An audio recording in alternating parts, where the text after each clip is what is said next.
Today we're going to look at part of the steps in making leather shoes. This is part of an instructable called Wide Toe Leather Shoes Built on a Casting. Link should be in the video.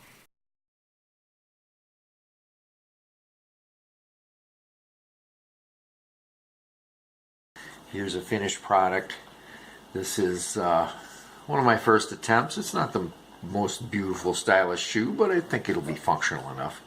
And what we're going to do right now is we're going to concentrate on this line of stitching that's going to join the upper to the midsole. Now, previously, what we've done is we've glued the upper and the padding to the midsole using barge cement. So these are barge is an industrial, type of cement that's used to hold these together. It's great to glue something before you're going to stitch it. Makes it a lot easier to use. We're going to be using a stitching awl like this. You always want to start stitching the shoe from the back, the heel, and then work your way around the toe so that the heel is anchored first. That goes for gluing, it goes for stitching. So we're going to take the stitching awl. Now, the stitching awl has two sides. It's got a side with a reel of a spool of thread goes through the needle, and then a side that's loose. We're trying to pick up this thread once we pull that through. And if you pick up the wrong side, once you pull it through, you get a tangled mess. So in order to make that easier for me to find, I have taken a pen and tried to mark that side, also a little bit up on the handle where it won't wear off. And that will help me keep track of whether I'm on the right side of the tool when I'm sewing. The other thing I'm going to use an old socket, 1/2-inch deep socket, as a thimble. Traditionally, a shoemaker would use this tool like this. Great chance of stabbing yourself. I think I did it just the other day. And then I decided I'd start using this socket. So I'm going to take up a little slack here. We'll start making a few stitches. So I'm going to pick a point just a little bit past my last stitch. I'm going to use the socket. I'm going to point the awl at an angle so that it's going through that toward the center of the shoe. When I pull it back, I get a little loop. In order to make sure that loop is on the right side of the awl, I make sure the red side is on the back. I'm going to pick up that loop on the front of the awl. So then I've got thread on both sides. I'm going to pull that thread, and as you can see, there's a kind of a knot in the middle. You're going to tension that knot so that it's right in the middle of the leather, not sticking out either side, and that'll help hold the shoe together very strongly. So we'll make a couple of stitches here. Once you get into the rhythm, this can be a very relaxing sort of thing.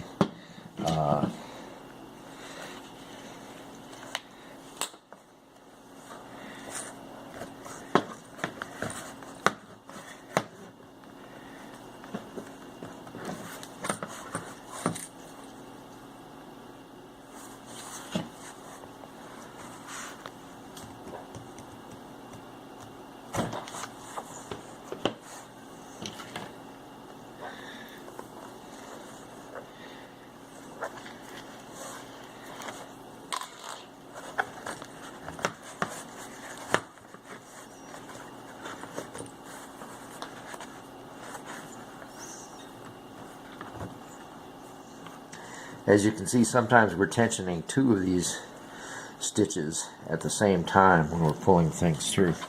So that's basically what you're doing with a stitching awl and a shoe. Now we're going to trim the edge of the upper so that it matches the midsole. You can use a knife or shears on this trim it exact. We're going to cut out a piece of soling material. This happens to be a Vibram sole. Cut it to exactly match the midsole. It can be just maybe a 1/16 bigger, but no smaller. Now we're going to glue it on. Always want to glue on a fresh sheet of butcher paper so you don't get any dirt, dust, or old glue on your work. As you can see, we've got soles cut out to fit our shoes. We're going to glue one sole at a time, get the other ones out of the way, and use a fresh sheet of butcher paper for the second set. Barred cement is a good industrial cement used for shoemaking for many years. Very strong.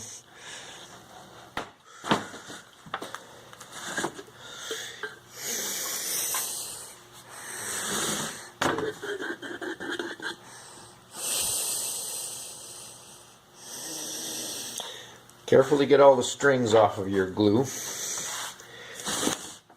You're meant to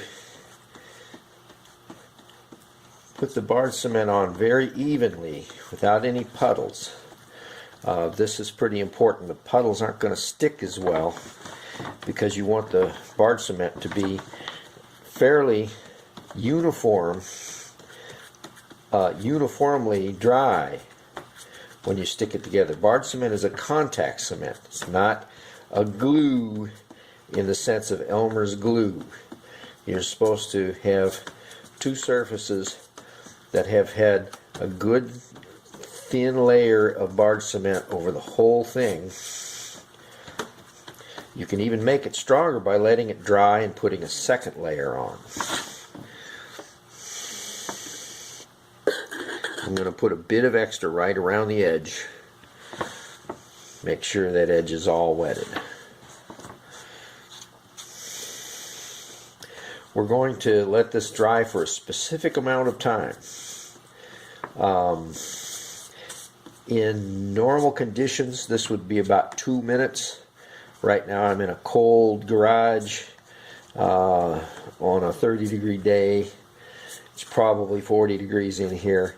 I'll probably have to take a few more minutes.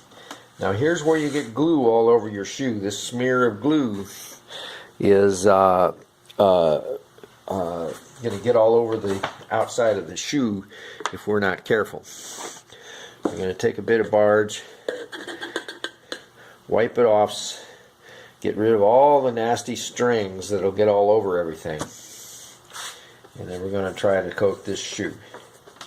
If this was a slick surface, not the suede surface, then we would need to rough it up on the sander. But as it is, this is a suede surface. It'll take glue very well, make a very strong glue joint.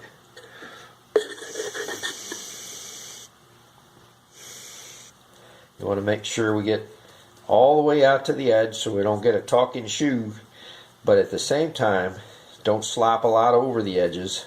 That'll have to just be ground off. It won't look good. It won't take a stain.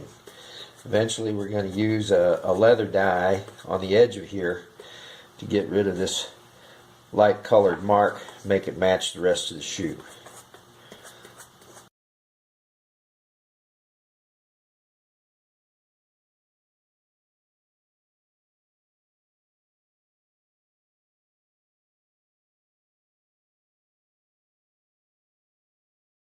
It's good to make it smear it out even, but don't work it too long because it's setting up as we speak.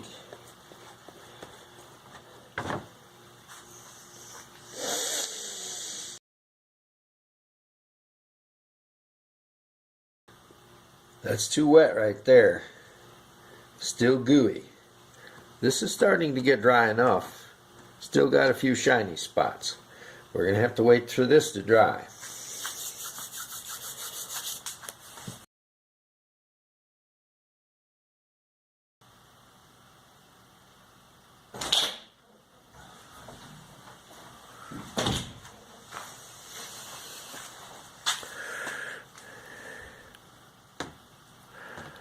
That's still a little bit wet. It's still a little bit wet.